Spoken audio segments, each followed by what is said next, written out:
merhaba. Ben Nihat Bilal'e xahiş edirəm, rica edirəm, zəhmət olmasa buyursun.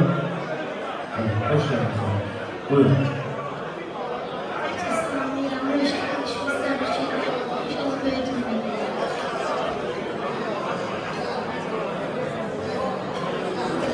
Dayı.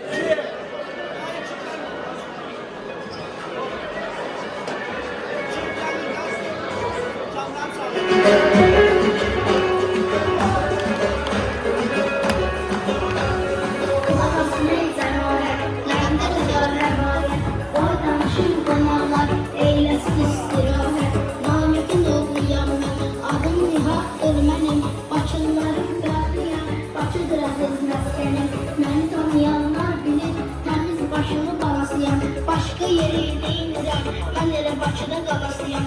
Hər kəsin öz vətəni var, Bakıdır mənim üçün vətən.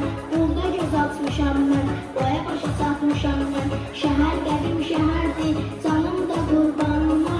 Diqqət eyləyəm mənə, sözün satmayıb sona.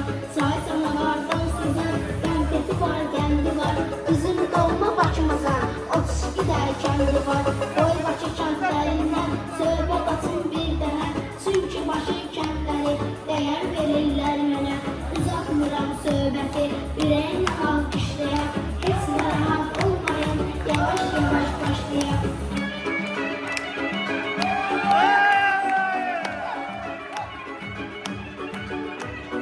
Ata-baba yurdum ağa, məştəqadır məştəqa.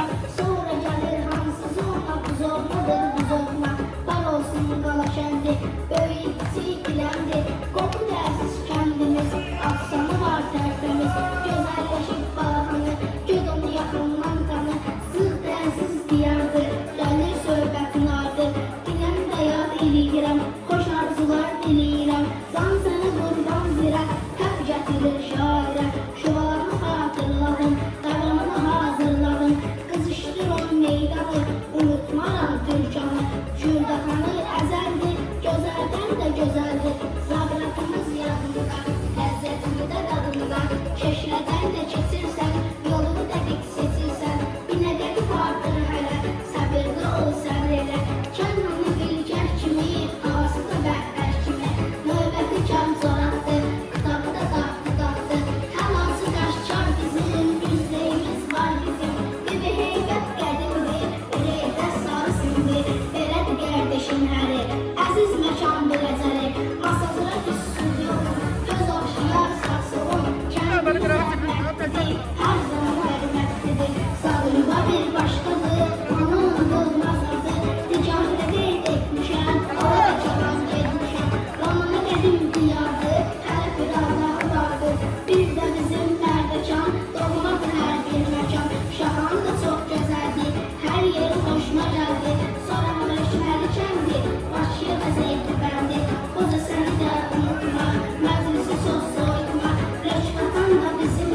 Hə,